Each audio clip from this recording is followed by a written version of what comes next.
Bienvenidos a una nueva emisión de La Conversada, el programa del Colegio de Sonora. En esta ocasión tenemos a un distinguido visitante del Colegio de la Frontera Norte, el doctor Óscar Contreras Montellano. Él es doctor en Ciencias Sociales del Colegio de México, es además de profesor investigador, secretario general académico del Colegio de la Frontera Norte. Y él trabaja muchos temas de interés, entre ellos las ciencias sociales, y de eso se va a tratar nuestro programa hoy. Bienvenido, Óscar, muchas gracias por acompañarnos. Al contrario, Inés, muchísimas gracias por la invitación, por esta oportunidad de conversar con mis amigos y colegas del Colegio de Sonora.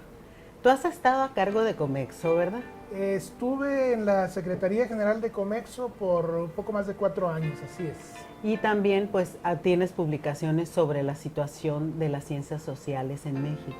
Así es, como parte de las actividades de Comexo, pues me tocó trabajar con información y hacer algunas investigaciones sobre el estado de las ciencias sociales, también en colaboración con el Foro Consultivo Científico y Tecnológico. Entonces sí, digamos, paralelamente y en parte como parte de las actividades de Comexo, he estado interesado y trabajando sobre este tema. Sí, bueno, refiriéndonos a esto, ¿cuál es la situación de la investigación, así de manera general? Sí. Porque sabemos que es un tema muy complejo, en México en estos momentos. En efecto, es un tema muy complejo y yo destacaría 2 o 3 aspectos que me parecen interesantes. Y estando aquí en el Colegio de Sonora, empezaría por uno que creo que puede resultar de interés. Y es que si vemos a 25 años atrás, hace 25 años, la mayor parte de la investigación en ciencias sociales se hacía en la Ciudad de México, en las instituciones de la Ciudad de México, concentrado en las 2 o 3 grandes instituciones que todos conocemos. Y en ese sentido el panorama ha cambiado dramáticamente, es decir, la vitalidad, el vigor de las instituciones académicas en las regiones del país es enorme y eso se refleja en muchas cosas, en los proyectos de investigación, en los grupos consolidados de investigación, en las publicaciones. Hemos comentado ahora que he tenido la fortuna de regresar a Hermosillo por un par de días, conversando con los colegas, por ejemplo, acerca de la revista Región y Sociedad, la revista que edita el Colegio de Sonora. Bueno, tiene una presencia impresionante en el mundo académico, es una revista muy consolidada, muy citada.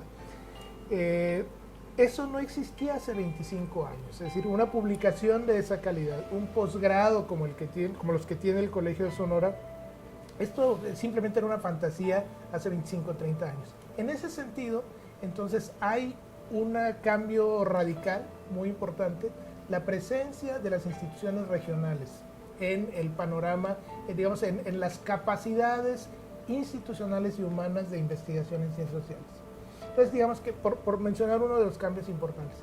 Otro que me parece importante mencionar es, hay una idea más o menos generalizada y que todos repetimos cuando nos conviene además, ¿no? Es decir, es que no hay apoyos a las ciencias sociales, han marginado a las ciencias sociales, todos los recursos se han ido a las naturales y exactas, a las ingenierías, y entonces nos tienen como que relegados.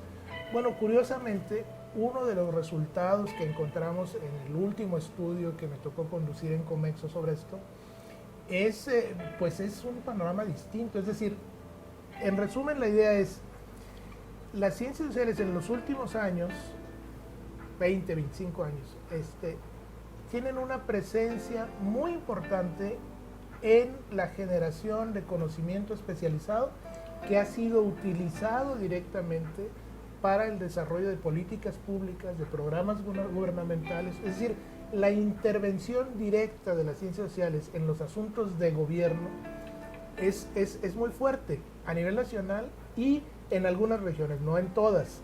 Ciertamente falta mucho por hacer en el sentido de que los gobiernos utilicen los resultados de las investigaciones sociales para sus políticas públicas y para sus obras de gobierno.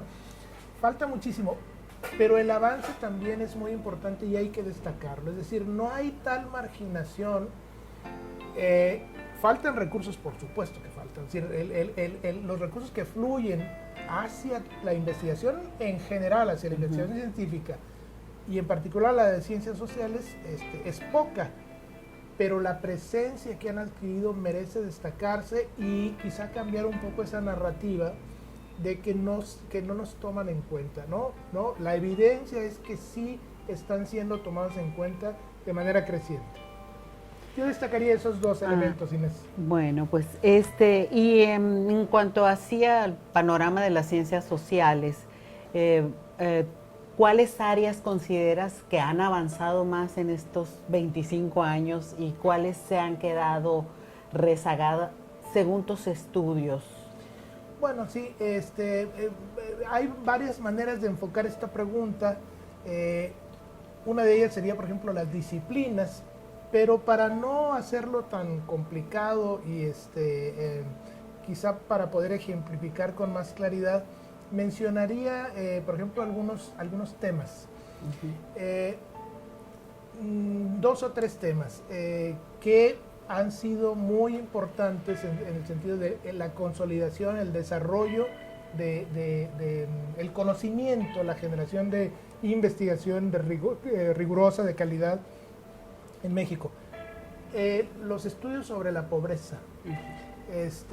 No solamente digamos, estamos hablando aquí de la conceptualización de la pobreza y de la medición de la pobreza. Es un tema central porque, bueno, uno de los grandes pendientes de este país es el combate a la pobreza y a la desigualdad, y, digamos, los científicos sociales mexicanos, demógrafos, sociólogos, antropólogos, generaron una metodología y una conceptualización muy sólida en estas últimas décadas, que se ha convertido, digamos, en una fuente de conocimiento para el mundo sobre estos temas y en una fuente de instrumentos para la acción pública.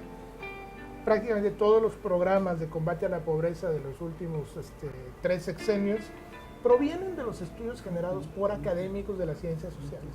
Incluso la institución emblemática en esto, Coneval, ha estado dirigida por académicos y, digamos, es un invento, esa institución es un invento de los académicos mexicanos de las ciencias sociales. Digamos, por ponerlo un poco esquemáticamente, ¿no? Otro tema es el de la migración.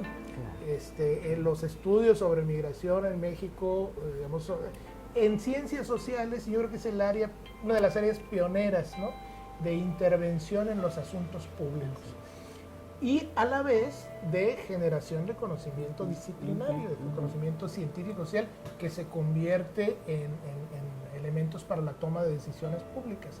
Actualmente, es decir, no pretendería, a lo mejor no podría tampoco hacer la historia de los estudios sobre migración, pero actualmente la encuesta, la EMIF, encuesta de migración en la frontera, hay 2 encuestas, la frontera norte y la frontera sur.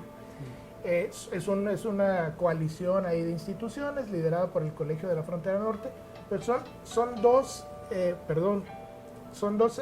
grandes encuestas muy importantes que son una base fundamental para la toma de decisiones públicas. Entonces, menciono estos 2 temas porque son temas en los que ciencias sociales ha avanzado mucho en conocimiento especializado y a la vez en generación de información y de insumos para la toma de decisiones públicas. Y bueno, hay otras áreas en las que no se ha avanzado tanto. No es que no se haya hecho investigación, es que son áreas, digamos, menos consolidadas.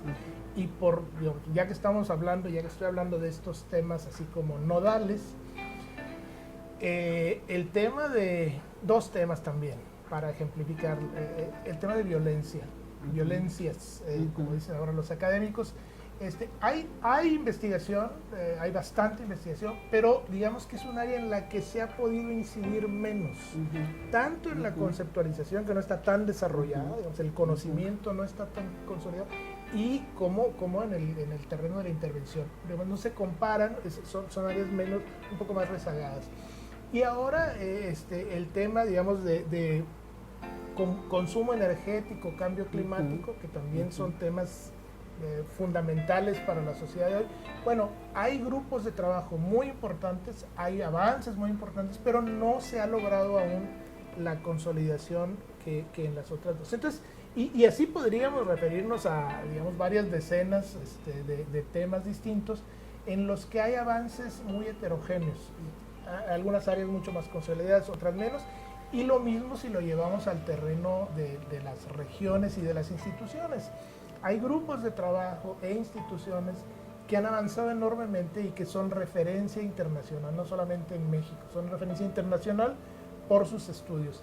Y hay otras instituciones o grupos que, bueno, están bastante rezagadas en cuanto a, digamos, al diálogo internacional. El asunto es que en el mundo de hoy, como en casi todos los temas, las ciencias sociales, todas las ciencias, pero las ciencias sociales en particular, no se pueden bastar a sí mismas, es decir, los grupos tienen que trabajar en relación con sus pares internacionales. El diálogo es entre pares internacionales.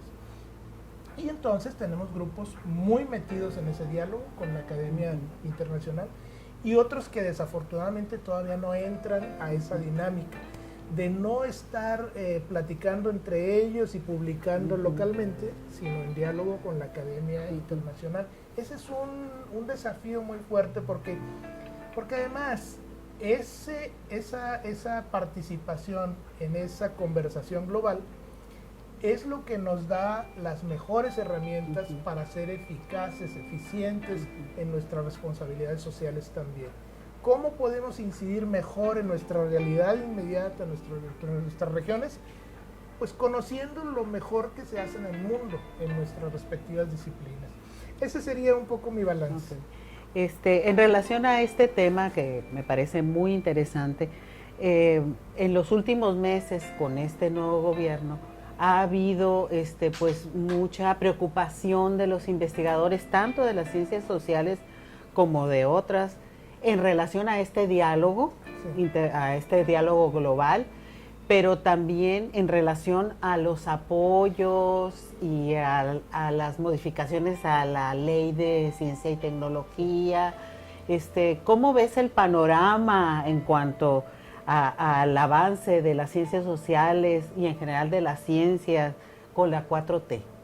Bueno, el panorama, si hubiera que resumirlo en una palabra, es incierto. La palabra que yo utilizaría es incertidumbre. Ahora, pensaría que hay un buen margen de posibilidades de que se llegue, ya ves que ahora está pendiente la nueva ley de ciencia y tecnología, están las discusiones, entonces todavía tenemos una buena oportunidad para generar una ley de ciencia y tecnología que, digamos, que combata los errores, los vicios que se generaron en el pasado, que son ciertamente muchos, pero que también recupere lo que también es importante destacar, o sea, los avances que hubo en la consolidación de una comunidad científica y de una política de ciencia y tecnología. Hay que reconocer que hubo avances y que merecen ser conservados. Entonces, ahorita estamos en esa zona gris. Hay señales muy positivas y hay otras un poco preocupantes.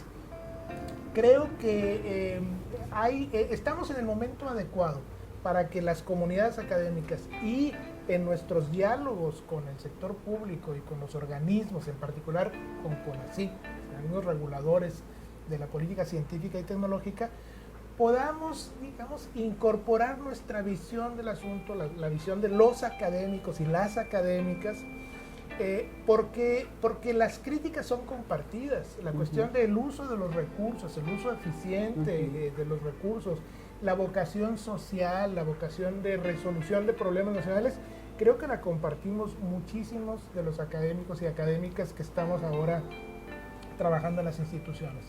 Entonces hay el entusiasmo y la voluntad de contribuir a este proyecto de la 4T, pero también requeriríamos que los responsables, directivos de CONACYT, escuchen a esta comunidad y también reconozcan que independientemente de quién haya estado a la cabeza de CONACYT, las propias comunidades han avanzado, que están en un diálogo con la comunidad internacional de sus respectivas disciplinas, que hay un reconocimiento de nuestro papel en el mundo, es decir, México es, uno lo puede ver en los indicadores de productividad, en los índices internacionales, la presencia de México es todavía modesta, pero va creciendo. Entonces, en resumen, es el momento adecuado para hacernos oír como comunidad de académicas y académicos, y es la oportunidad, creo, de CONACYT para afinar bien estos señales que ha estado enviando un poco confusas últimamente, porque, y con esto concluiría, porque hay el interés, la voluntad, el entusiasmo de esta comunidad académica por ser parte de una transformación de nuestro país, de las prioridades nacionales, de la terrible desigualdad, el combate a la terrible desigualdad y pobreza que hay en nuestro país. Sí, hay todos estos elementos como para que sea aprovechada esta comunidad y no se manden señales de que todo está mal, de que todo lo que se ha hecho en los últimos años está mal, porque no lo han hecho las autoridades, no lo ha hecho la dirección de CONACYT, lo han hecho las y los investigadores que trabajamos de manera muy comprometida en nuestras respectivas disciplinas. Pues podíamos seguir platicando, pero el tiempo ya se nos terminó. Muchas gracias, Óscar, muchas gracias por estar con nosotros, por estar de nuevo aquí en el colegio. Y bueno, a nuestro público, muchas gracias por seguirnos y los esperamos en una nueva emisión de La Conversada. Hasta luego. Hasta luego, gracias.